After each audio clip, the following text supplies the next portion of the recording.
Hello, back real quick. Maybe not so quick, depending on how into this I get.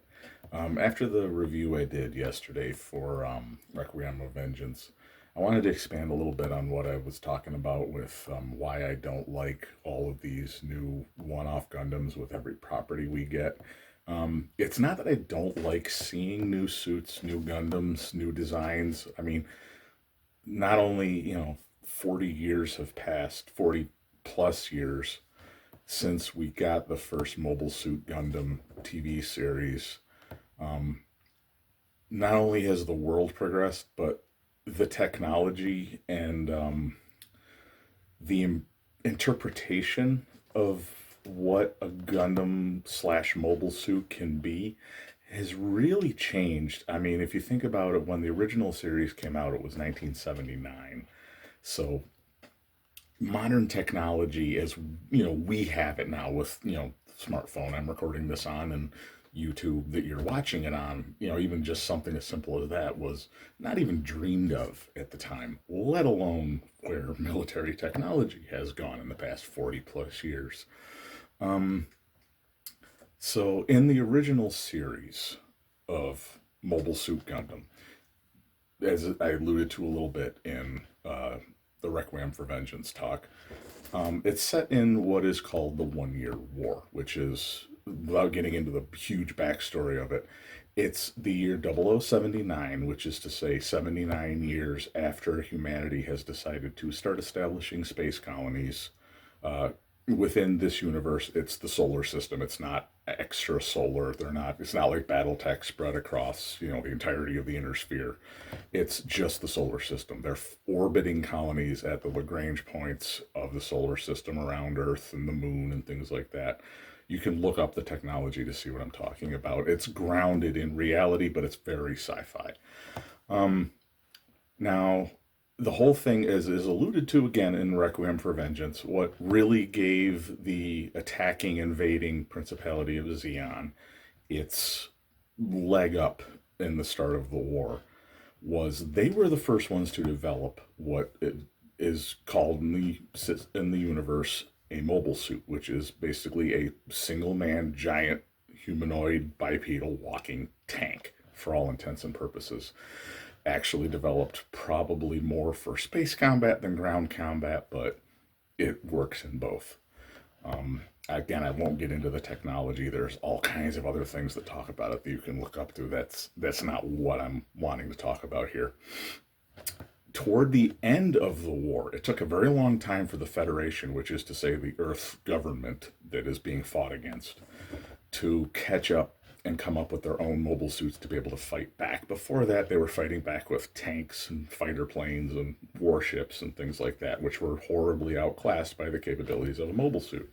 I mean, if you think about it, it's basically one man controlling a weapons system with the firepower of a warship for all intents and purposes. Large caliber automatic weapons, things like that. The Federation comes up with, in the original setting, things have changed since retconned and things added in, three different lines of mobile suit development. First was the gun tank, which is a large tracked vehicle with twin cannons over the shoulders and hands with other weapons and the ability to do other things. Very powerful firepower, not the best thing for mobility, and clearly you can't really use it in space. So, kind of a dead end, except for in special circumstances, which we kind of see in Requiem. They're being used in that. The second, which we don't see in Requiem, is what's called a gun cannon, which is a step up from the gun tank. It's still got the shoulder mounted firepower, manipulator hands, the ability to hold weapons and things, but it's bipedal. It's, however, relatively slow, not real maneuverable, made for medium range, fire support, things like that. The big one, the focus of the series, and the one that really gives them the advantage is what they call the Gundam. Gundam, you don't need to pronounce the second part, emphasis on it, but to show that it's part of a linear progression. The Gundam is again, bipedal war machine. It is built with extremely advanced armor, what they call lunar titanium in the series, basically impervious to the handheld weapons used by the Zeon mobile suits. It can take damage, it can be damaged and, disabled, but it's very, very hard to do. But the big thing, what you see in Requiem for Vengeance that astonishes the Zeon pilots the first time they're into it, is it's the first mobile suit really capable, although the gun cannon can also use the handheld weapon, of firing a beam weapon, which in this is not a laser. It's basically a handheld naval grade particle cannon. It can blow through anything Zeon has at the time in the field. The Zakus are just the cannon fodder for this thing. It, to use modern terminology, it dabs on the Zakus. It's unbelievable how superior it is. But in the original series, and remember, as I said in the other video, I'm somebody who came into this from the original series. So to me, that is the established canon and lore. There was one.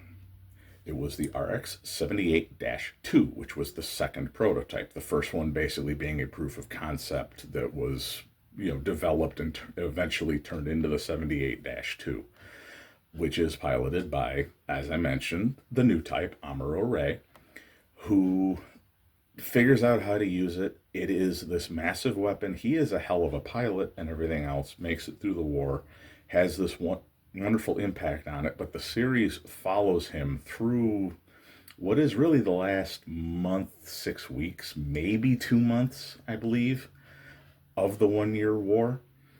And that is where I have the issue with all of these new Gundams. Now, as the story has progressed, they have fleshed out the development a little bit. In the 08th MS team, for example, which I can kind of get on with this one, we have the RX-79, I believe, RX-78G, something like that, but the ground type Gundam. Basically, it was parts that had been made with the original intention to mass produce the Gundam, which turned out to not be economically feasible. They put enough of them together to make, I believe it was 6 or 9 ground type Gundams. They downgraded it. It was made for ground use. It's not with all of the stuff that you'd use in space. It can still use the beam weaponry. It's still very advanced. It still has the Gundam's ability of, I didn't mention, the Gundam fills the gap, whereas the gun cannon is medium range and the gun tank is long range. The Gundam is meant for what we would call hand-to-hand combat if we weren't talking giant walking war machines. It's got the beam sabers, again, like you see in Requiem, and all this other stuff. It is made to get in close and fight face to face with the Zaku. It's way better.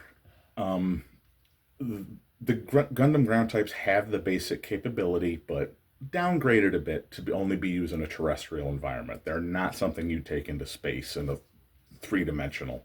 They're made to be, walking around and shooting. I was okay with that. It took a little bit for me to, oh, yeah, okay, yeah. I can kind of see that when they explained the backstory of it. But since then, one of the things that's really big with the Gundam universe, always has been, and I personally participate in it, is what they call Gunpla, which is the Bandai, which is the company that owns the IP. Basically, it's like any other late 70s and 80s animated show, which is it's made to sell toys. Or in the case of Bandai and Gunpla, it's made to sell model kits. Now, a community has grown up in the Gunpla enthusiasts of modifying, kit bashing, combining parts to make new things, what they want to see in the game, which is fine. I've done it myself. However, it's been so pervasive for so long and such a part of the culture, it has wormed its way into what Bandai puts out, at least in my opinion. They've started to look at what Gunpla builders come up with and have started to produce kits that are all of these random things that don't appear in the shows, or at least originally didn't appear in the shows, that are these really, really really advanced or really unique, modified, one off, bespoke mobile suits. Not just Gundams, mobile suits in general. The problem with that is, as the series has progressed and as they have continued to go back to the well of the 1 Year War, they have added more and more and more of these now canonical, whatever you want to call it, Gundams, which on the surface of it, I don't really have a problem with the general idea of it. My problem is within the lore. The original Gundam was the original Gundam. It was within the context of the series attacked while it was still in prototype and had to be rushed into service to fight for its very survival. Um, okay, that's I can kind of see that. The problem is the series, as I mentioned, only covers the very end of the 1 Year War. All of the story of the Gundam is about 2 to 3 months out of this war. And then, okay, the 08th MS team comes out, and we have a suitably well explained idea of where the ground type Gundam comes from. Takes a bit of a stretch, a little bit of suspension of disbelief, but it's not that bad. And then we start having all of these other Gundams that pop up in games and in OVAs, or I forget what OVA stands for, something or other. Original Video Anthology, that's what it stands for. Direct to DVD, basically. Now, if they were set in an alternate universe or done as like they were an in-universe fictional thing, I wouldn't have a problem with it. But you mean to tell me now that within the span of that couple of months from when the original Gundam first came out, first met, was taken into combat, we now have the Gundam ground types? Again, I'm kind of okay with that. But then from one of the games, which has become canon, we have the Gundam Mudrock, which is a Gundam that is more powerful. Okay. Not as mobile, but way more powerful and better, even better armored. Okay, I can, whatever. And then we have all of these that have started popping up in manga, which is considered canon for the most part, from at least the ones I'm familiar with, where we have, in North America, they're testing these new Gundams that don't appear anywhere else, but all of a sudden there they are. In Europe, we have this one that's in Gundam Requiem, which again, we've never seen before. It's not the original Gundam, but it's at the same time, and there it is with another pilot we've never heard of. And all of these other things. Sorry for the interruption and the sudden shift. It's the next morning after I had recorded all of that, and I'm editing it. Partly because I thought the video went a little bit longer than I intended it to anyway. I did mean for it to be about a half hour, but it went beyond that. And also, I went into an analogy that I felt like it made the point I wanted to make, but I took way too long to get to it, so I'm not going to make you sit through it, and I won't really bother getting into it again because it'll probably take just as long. Sounded good in my head. Putting it out there was just too much. But I did want to touch on, because I feel like where I was talking about the alternate Gundams and then just kind of trailed off and went into the analogy. I feel like if you're not really familiar with it, you'll get the idea that, there's only these couple of things that are pissing him off.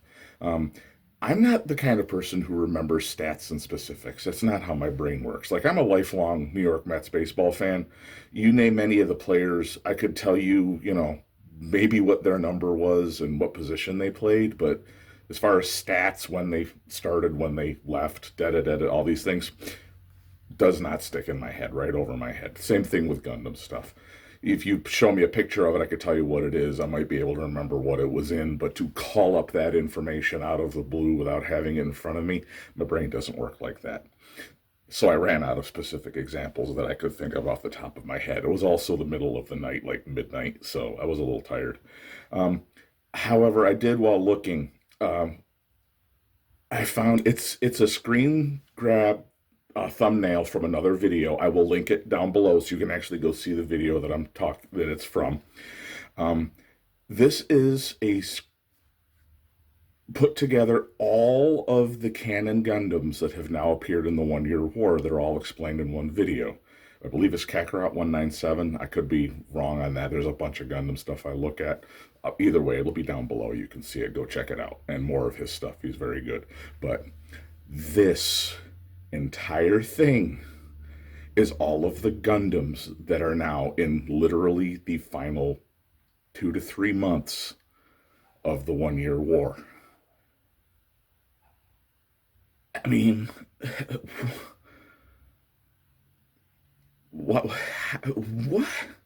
No, just no. And I get in a little bit more as the video goes, so I'll try not to expand on because I do, get back to that topic. But this is what I'm talking about, like visually. Like I can't go through and name them all. That's not the point of this video. Go look at the video that is linked if you want to see what I'm talking about with the specifics. But oh my God. Just as I say later on, Bandai, give it a rest. Just go back to the old way it used to be. Please, if for nothing else, for our sanity, for the love of God. All right. Cut out about 15 minutes of extraneous for this little 3.5 minute thing. So back to the rest of the video. Have a good one. I don't want to just keep diving into it, so I'll just leave off that train of thought. But you get what I'm saying. The further it goes, the more they add to it, the less credibility the canon has, and the less seriously you can really take everything they're saying.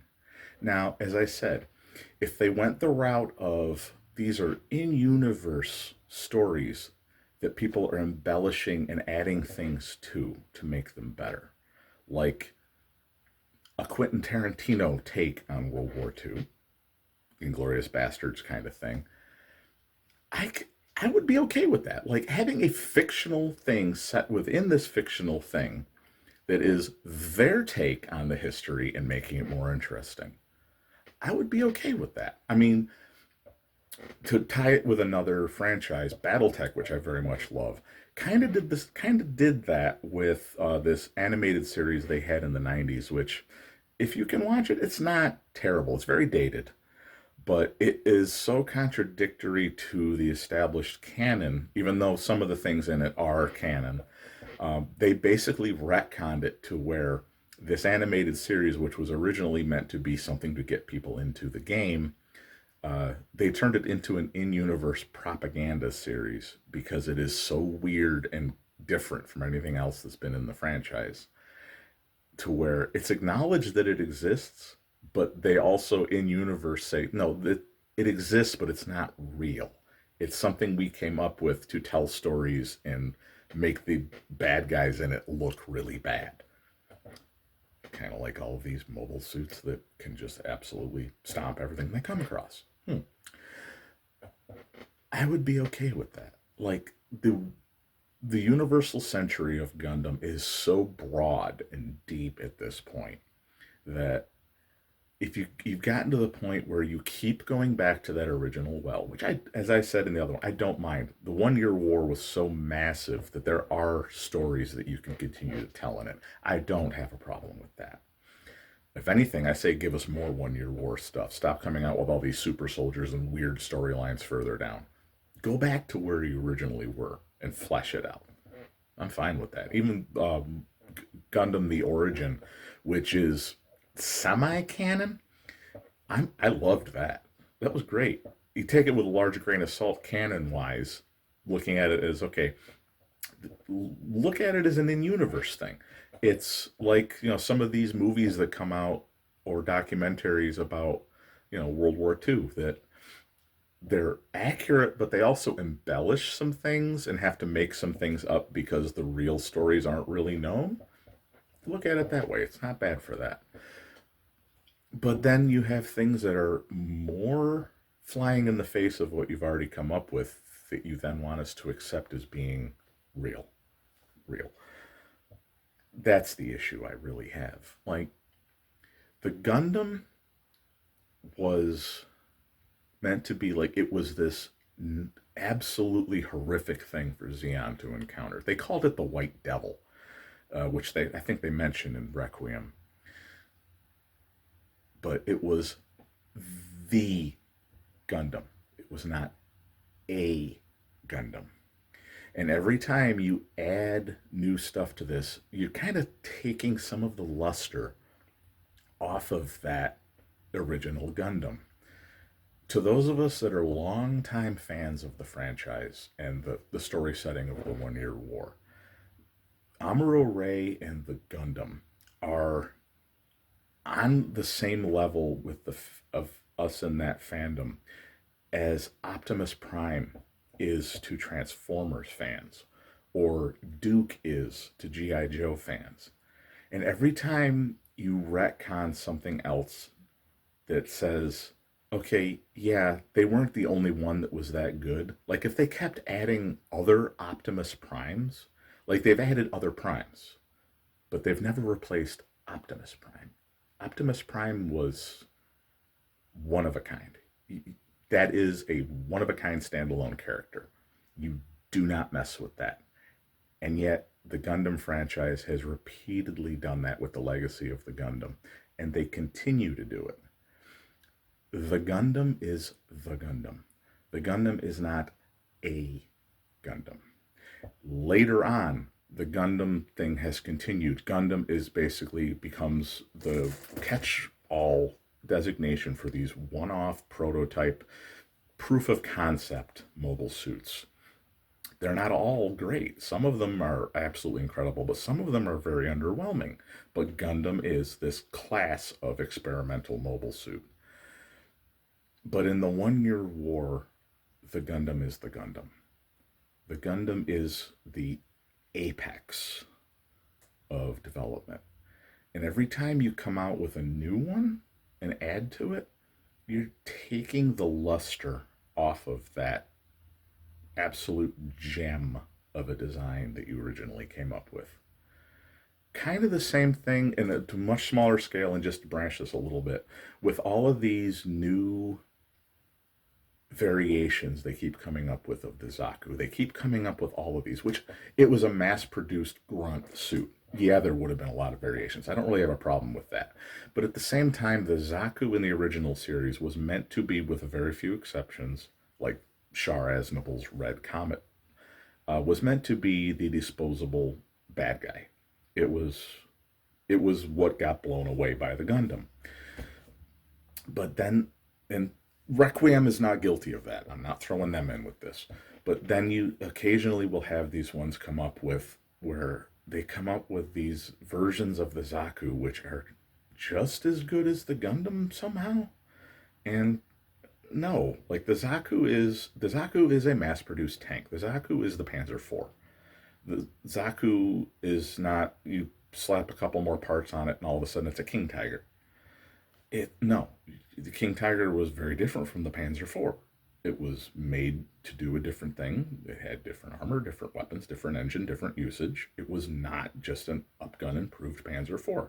And yet you expect with all of these variations of the Zaku, we can just accept that you slap a couple new parts on it and all of a sudden it's infinitely better than the original was.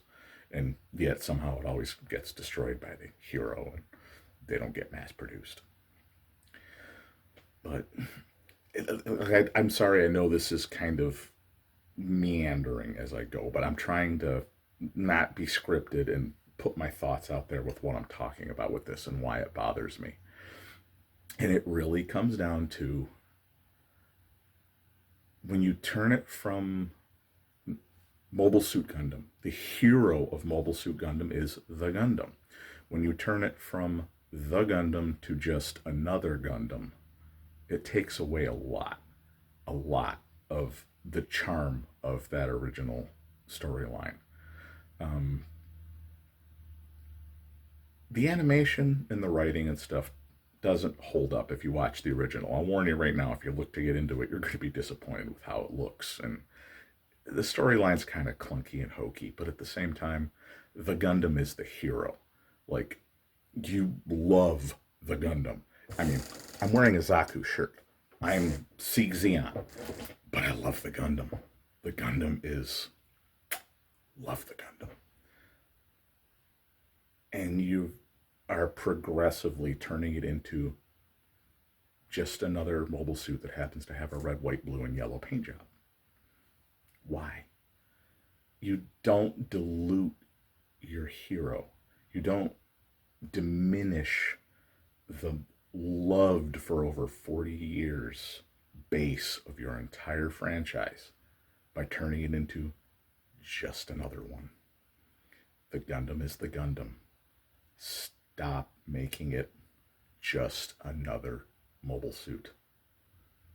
I'm begging you, as a basically lifelong fan of this franchise, if you're going to keep coming out with new one-year war stories, which I actually ask you and beg you to do, I love the one-year war, stop putting new Gundams in it. There are all of these variations of the gym, as I mentioned in the other video, that could fill the role just as well. And the gym deserves some love because, again, getting back to that World War II analogy, the Gundam might have been the prototype that enabled them to start fighting back. The gym was what won them the war.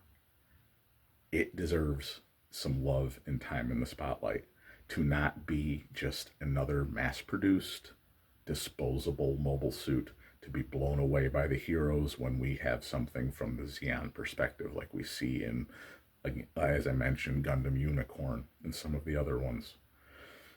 I love seeing Zeon stuff pop up. The gym should be what all of these other Gundams have been. The gym should be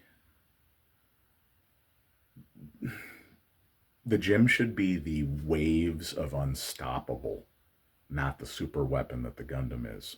We don't need an endless flood of super weapons. Sometimes good enough is perfect. Give us more variations. Make some stories of grunt pilots fighting back in the gym. Like an 08 MS team type thing following a group of grunts fighting back against the Zeon invasion, but in just simple gym ground types.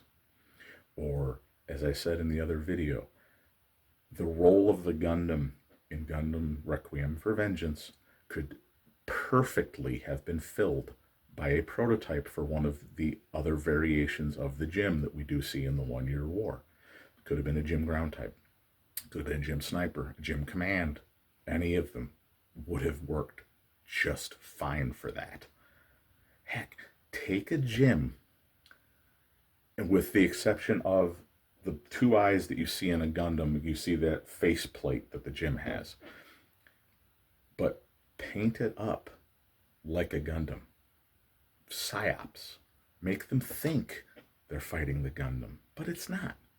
Everything doesn't have to be a Gundam. You have the gym, which is perfectly good. Use it. I like grunt suits. The Zaku, the Goof, the Gym are my jam. Not to say I don't like the other stuff. The Efreet, I'm drawing a blank. I can picture the damn thing. But some of the stuff Zeon has come up with is great, but you can't beat the Zaku, at least for fan love. Give us more grunts. Stop with the super soldiers. Stop with the one-off super weapons. Show us the war like you did from the Zeon perspective in this, from a grunt's perspective. The grunts don't always fight the super weapon. Very, very few M4 Sherman crews or T-34 crews faced a King Tiger. And yet, if it was set in Gundam, every time we get these grunts, they would come up against a super elite SS crew in a King Tiger. You don't need that. Give us real perspective. One of the things with Gundam has always been it's giant mecha, it's giant stompy robots, but it's grounded in reality, more or less, as far as Japanese anime giant robot series can be. It's been about the people and the grunts and the fight and how horrible the war is. You don't need to see a super weapon to know how horrible war is. You can have tanks fighting mobile suits. You can have grunt mobile suits fighting other mobile suits and get the point across. You don't have to keep adding all this super stuff, super soldiers, child soldiers, as I mentioned in the other one, with the Gundam pilots always being a teenage new type. Now, I know that I sound like an old grognard ranting about what I hate, of how much I hate the new things. I don't hate them. I just don't like the direction that they have continuously gone with these things, which is what I'm mentioned in the other one and what I've trying to get at with this. You have a wonderful IP, Bandai and Sunrise and now Netflix. You have a wonderful, wonderful IP with a long, rich history, a deep lore, and you might not realize it, but a deep and devoted fan base to these things. You don't have to keep coming out with new, bigger, and better. That's not why people love this. People love this because when it comes down to it, it's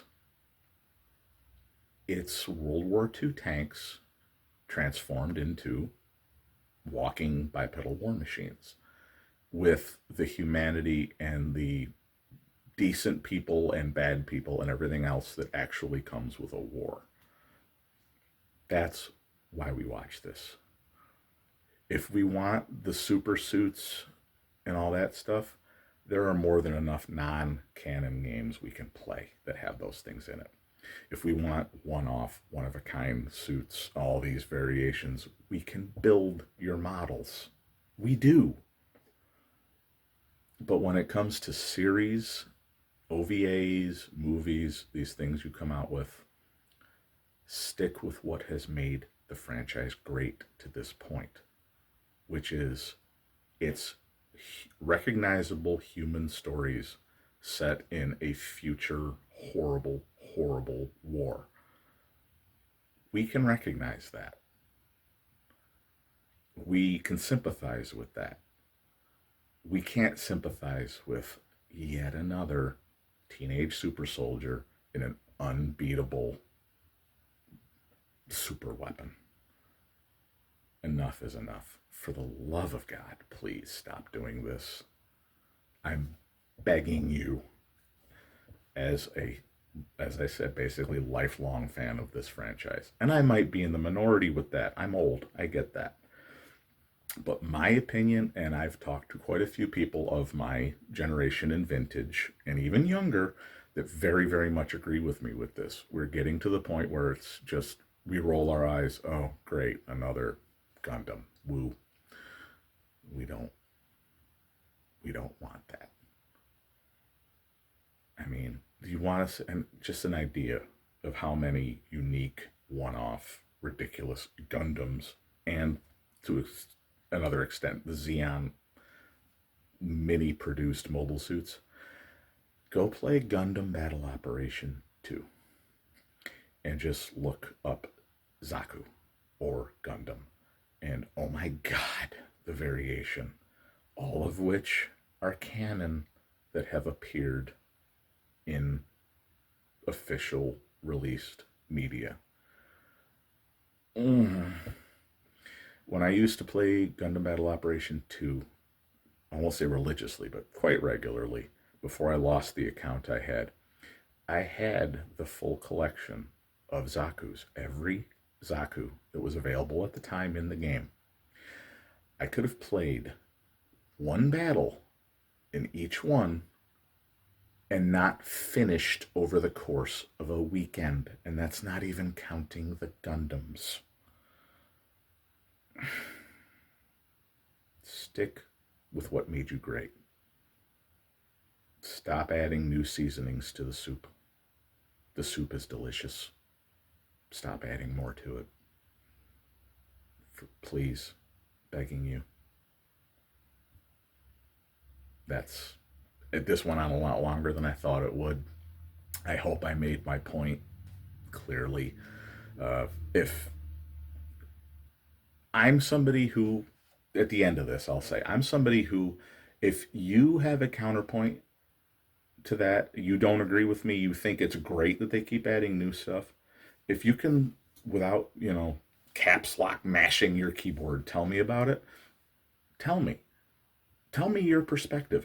Maybe you might turn me around to it, but I don't like it. The further they go with this, as much as I love the franchise and the story, the further they go and keep adding to it, the less excited I keep getting about it, because it's just more of, as bad as it sounds, because I'm saying go back to what's great. It's more of the same. It's just keeping, it's more of the same while also upping the ante, basically. You don't need to keep improving it or what you think is improving. Give us more flesh. We don't need more flash, if that makes sense. More flesh, less flash. More stories, more people, more of what was going on. Not all of these one-off super weapons. Because then it starts looking like the History Channel in the time when it was the Hitler Channel, with all of these Nazi super weapons popping up that no one had ever heard of. And if you know anything about history, you look at it and go, that only existed on paper. They never actually built that. Why does it get a 2-hour documentary? But whatever. So if you have a counterpoint, if you don't agree with that, if you made it through all this and you think I'm full of shit, tell me about it down below. I will gladly talk to somebody else about this. You might sway me. I'm not going to try and sway you. This is my opinion. If you don't agree with it, opinions are like assholes. We've all got them and most of them stink. So there you go. Have a good one. Thank you for sitting through this if you made it all the way through. And love Gundam. Sieg Zeon.